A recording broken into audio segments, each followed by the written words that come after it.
Hello and welcome to the Swim Brief. The Swim Brief is brought to you by my employer, Jersey Wahoo Swim Club, a USA Swimming silver medal club in Mount Laurel, New Jersey. You can read up more about how Jersey Wahoo's brought this podcast back on my blog at chrisdcoach.com. That's CHRISD as in DeSantisCoach.com.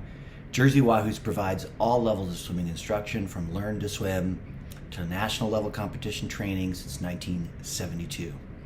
Wahoo's has been one of the best clubs in the Middle Atlantic LSC, and we are proud of a tradition that values trust, honesty, and respect. This week on the podcast, I want to react immediately to some news that was sort of near and dear to me that I read on my way down to South Jersey. Well, I should say right before I left for South Jersey, I wasn't reading SwimSwam in the car. And that is that Gary Taylor is no longer the head coach of Auburn University. I want to talk a little bit about my own personal connection to Gary because I think it's relevant. I think people who listen to this podcast should always know that just like any other human being, I have my own biases, and I want to be pretty transparent about those because, one of the things that drives me crazy in some of the quote-unquote swimming news coverage of stuff is that they also present things in a biased way, but they're not transparent about what their biases are. So they're being influenced sort of behind the scenes by, what their personal relationships are between the people who are being covered and the people who are writing the articles, which, by the way, SwimSwam seems to be increasingly more and more reliant on Braden Keith to be writing articles, and he wrote some of the stuff I'm going to comment on here.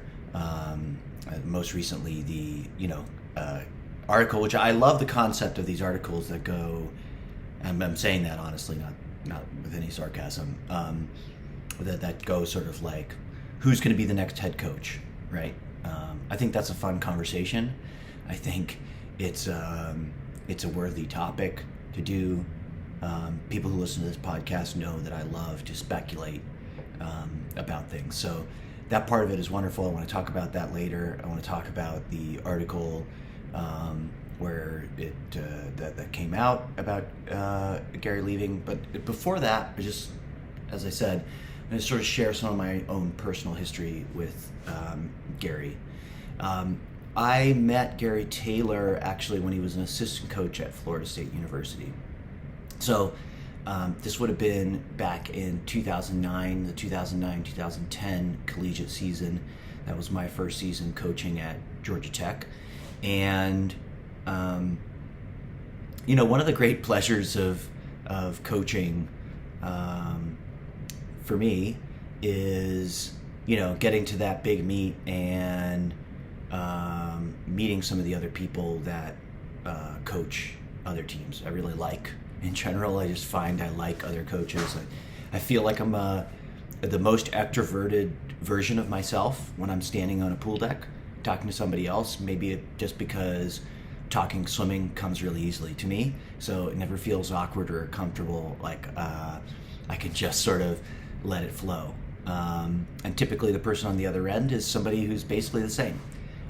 So I found I really hit it off with Gary. I loved talking to him when we were at meets together. I loved his attitude. I loved his openness. I thought he was a pretty humble person, but also he had a competitive edge to him, and he was, as far as I could tell, results from athletes he was coaching, he was doing a really good job. And we were always friendly at meets. We saw each other besides, sort of at invites and such. Like, he would be there for the Georgia Tech invite, and then I'd see him at ACCs. But he was also, like, seemingly out on the recruiting trail at the same time, at the same place, everywhere I was. So, while we were waiting to pounce on potential recruits as they finished a meet, at junior nationals or whatever, he was somebody to chat with up in the stands. And I would say, it grew into a mutual friendship. I don't, I don't claim that Gary is one of my best friends. I don't think that he would say that I'm one of his. But he was somebody that I really liked. He was somebody that I went out of my way to see. Most recently, I guess it's almost 3 years ago now, was probably the last time I saw him. This would be right before he went to Auburn. And, he was at the U.S. Open in Long Island, and I drove out to see him, and we had lunch together. And so before that, it would have been when he came to Denmark to try and qualify Anton Ipsen for the 2016 Danish Olympic Games. I took him I basically walked him around all of downtown Copenhagen, gave him a 4-hour condensed version of the sights in Copenhagen. And again, I always found him to be unusually kind, open, positive guy. And I was really cheering for him to succeed at Auburn. We had a couple phone conversations, one of which I pitched him. At that time, Chris DeSantis coaching, I was coming out and specifically working with teams that were in transition, because I think these coaching transitions are really tough, and if you don't nail them, you end up with a lot of problems down the line. I think probably if you talk to Gary now, he can vouch for how hard some of these coaching transitions is, because by any measure, they've had a really hard time there at Auburn. But I'm bleeding a little bit into the results. I like I said, I was really hoping that things would go better, and I've had this kind of pit in my stomach feeling ever since pretty much the SEC championship this year that okay, so let's get to the actual article here where it gets discussed, the article that came out about Gary leaving Auburn. I think the article itself is pretty fair. I think, even if you could get Gary to appear in an interview, and I reached out to him yesterday. I didn't ask him to come on the podcast or anything. I thought that'd be a bit insensitive. He probably wants to lay low for a little while. I just actually offered him support as a friend. But the results were not good in the 3 years at Auburn, and there could be a lot of reasons for that. I don't know a lot of the explanations that might be made on the inside to say, like, hey, this is not really fair. So we'll see on that end of it. I mean, I think that it's fair enough that if you're the AD at Auburn and you want to see better results, that you think it's time to move on. 3 years is it's not a long time to give a coach to make this kind of transition. It's probably on the shorter end. I would guess like 4 to 5 years is probably a good standard, but maybe what he saw is that things were not trending in a good direction. So was year 4 going to be better than year 3? That was that. The thing that still, this is one of my soapboxes, and I just have to get on it, and I'm going to beat it until there's nothing left. The comment section. Okay, you get into the comment section, and I'm going to try to provide context while I criticize some of what's happening in the comment section, and there's some nuance to it.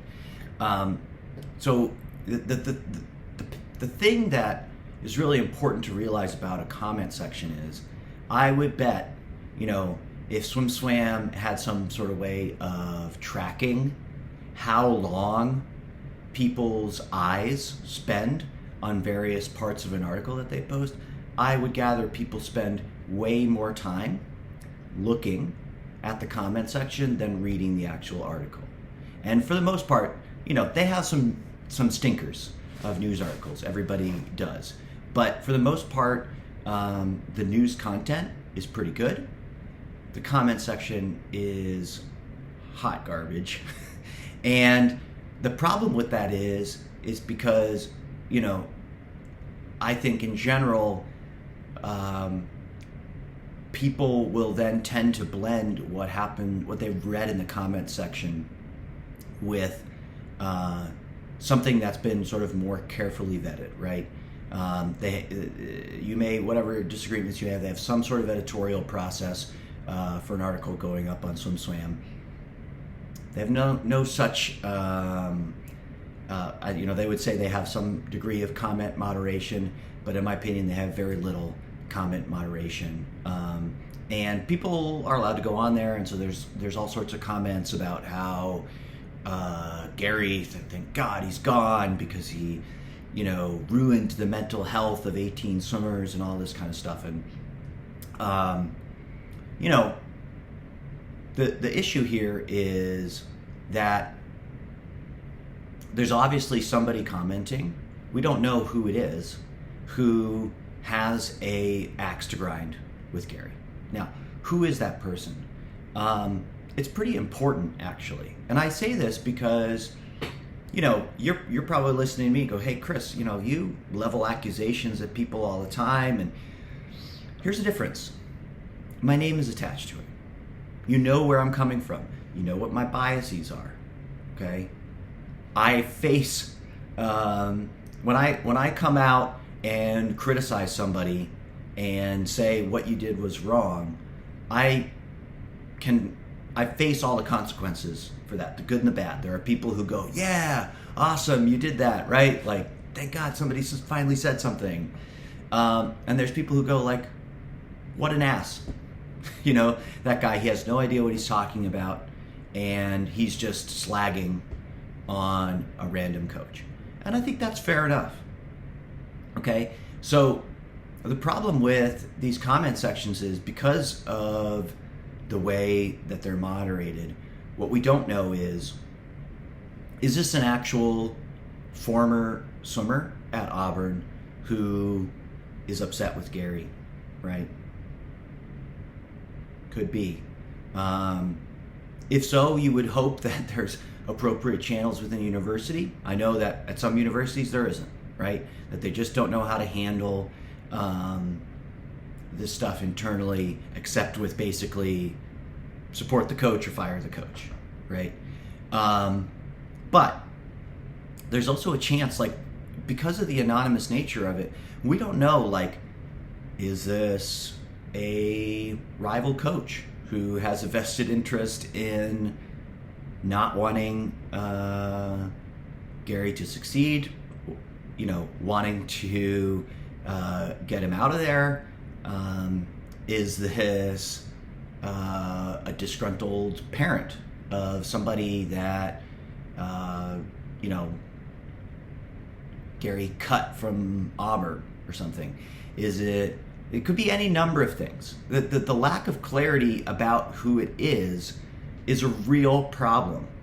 And because, again, people are reading these, their brains are internalizing what they've read in the comments as fact. So, like it or not, one of the things that Gary's going to have to confront is that this stuff in the comment section, it's going to seep into every interaction he has thus forward about a coaching profession. I guarantee you, let's say that he goes back to being an assistant or an associate or whatever at another Power 5 conference team, there's going to be some level to which he's going to have to address this. Now, that's not all bad. I think, regardless, anybody hiring him should do some vetting and see, like, hey, what happened at Auburn?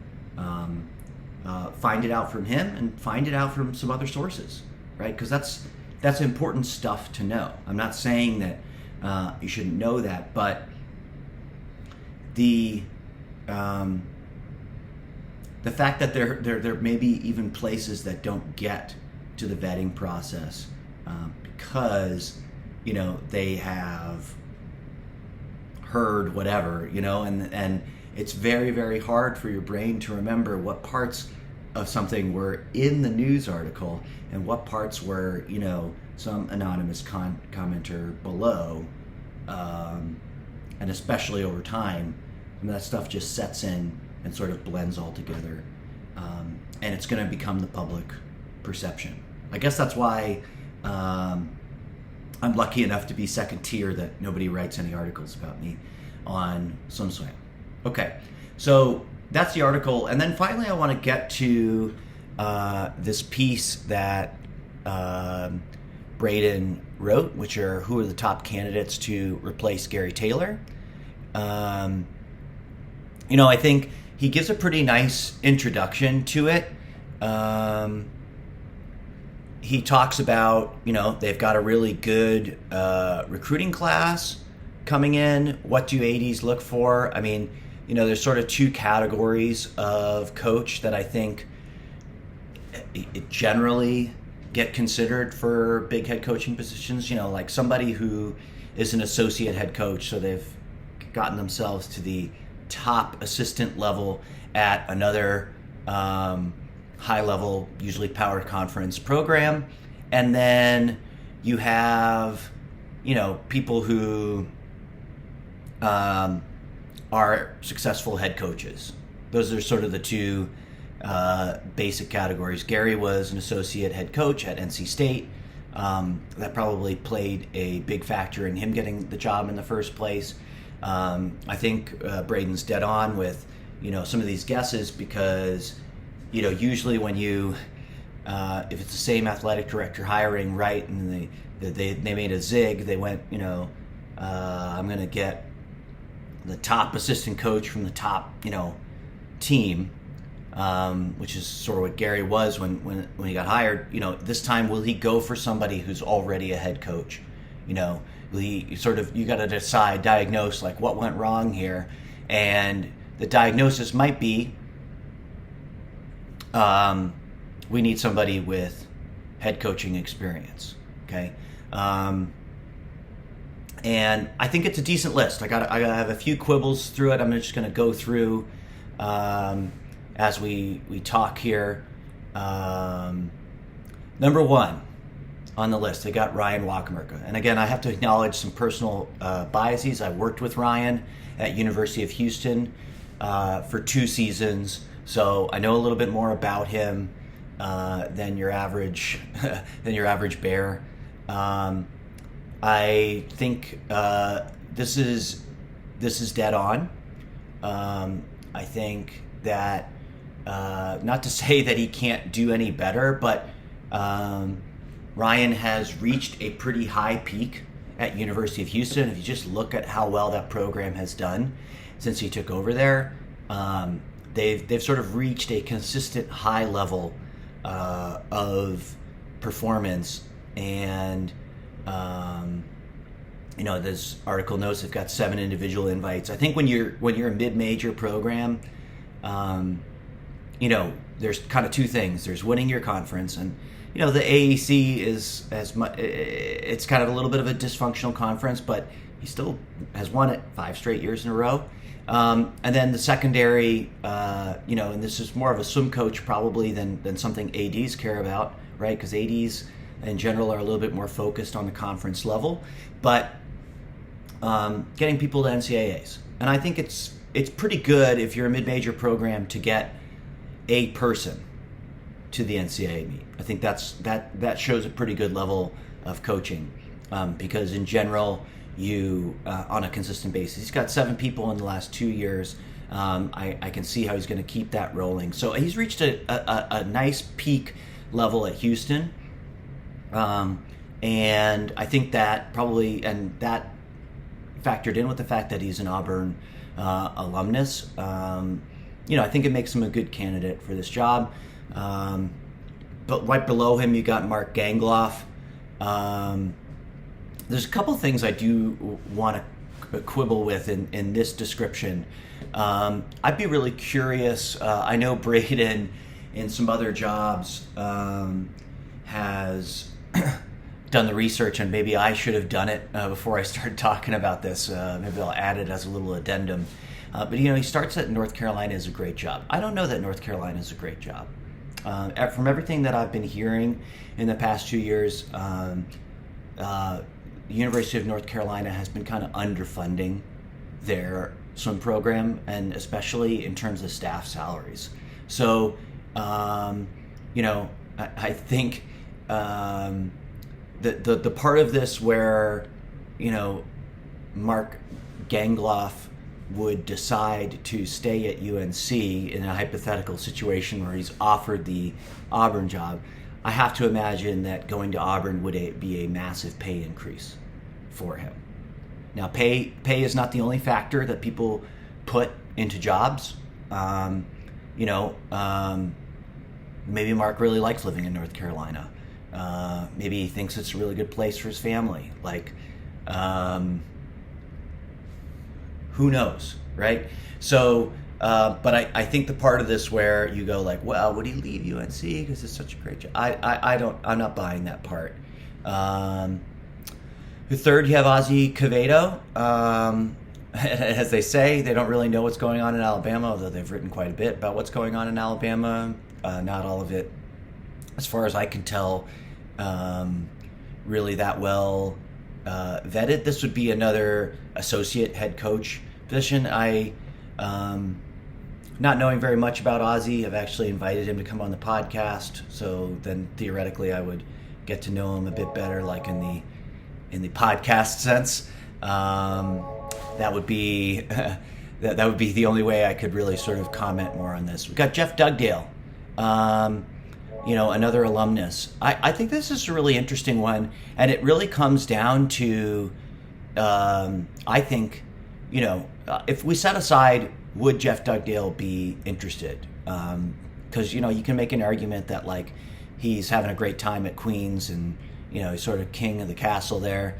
And maybe he doesn't, want to make the leap. I don't know. I don't really want to suppose about that. I think the real question is the AD. Can the AD, does the AD have enough understanding to know the level of coaching that Jeff Dugdale is doing? Because this is always a factor that, many ADs, swimming is not their sport that they're most knowledgeable in, so they form their opinions about what the different divisions, what level they are, based on some other sports. And I think in some of the, particularly like football, basketball, some of those sports, there's a much bigger gap between the level of performance at the Division I to the Division II, Division III level, right? We can all, as swimming people, we can all look at Queen's University and say, like, they would be basically the best mid-major Division I program in the country. But can an AD see that, right? That's really the question that goes with this. Then he has Stephanie Williams Moreno on here. I think he's spot on. It doesn't seem like as someone who has supposed that she's a candidate for many jobs and sort of puffed her up once or twice. It seems like she wants to stay at Georgia, and perhaps is, as they suppose here, waiting to take over for Jack Bowerly. I don't know. Just based on performance, I think she would be a good candidate for the job. I would be excited to see her take over Auburn and see what she can do. At the end here, we have Gideon Lau, and I like this. This one's just totally. I like it. Okay, so here's the part where the list goes off the rails, and it's at the end. First, you have Gideon Lau on there, who's an assistant coach. The chances of one of Gary Taylor's assistant coaches taking over for him are somewhat less than, I think, 1%. Okay? They're very, very, very, very, very close to zero. So I don't know why Gideon Lau is on this list, except maybe Braden needed 6 names, and when he got down to number 6, he just thought, like, oh God, who am I going to put on here? He missed an obvious one, and the comment section jumped right on it. Lars, the best Danish-American swim coach, who just won an SEC title. I think, again, like, he's reached a peak. If he wants to move on from Kentucky, this is the big shot, I think. So I think I would put, like, Lars maybe at the top of this list if we were ordering it in terms of likelihood. Lars and Ryan Wakamerka and Mark Gangloff. I would not be surprised to see any of those 3 be the person hired to get this job. And that said, I don't know what's going on in the mind of athletic directors. That's why I'm coaching in club. And so I don't know this, but I think that's a big, obvious one that's out there. And I just want to conclude with this. One of the things I've been saying on here is I've been commenting a lot on coaches leaving, the college coaching altogether, and some of that talent drain. But there's another theme that I see that I sort of have referenced that I just want to keep hammering home. This off season is going to be wild. Okay, just think about the downstream consequences for all this stuff, and the shifting landscape that will just come from, like, if what I just said happened, right? If Lars, for instance, takes over, what happens at Kentucky, and then what happens to the people that take over at Kentucky, and and who's Florida. I think those assistant coaching positions are big. What's going to happen with the assistant coaches at South Carolina? So there's a lot for watchers of college coaching positions. I think there's a lot out there. That's my analysis, and check back on Thursday. I'll have Eric and Joel on, and probably a whole bunch of news between now and then that we can discuss. And until then, thank you for listening. Thank you for sharing this with your friends, and we're having another great month, building some listenership. So I really appreciate what you guys have been doing in terms of getting out there and sharing it. And I'll see you on Thursday.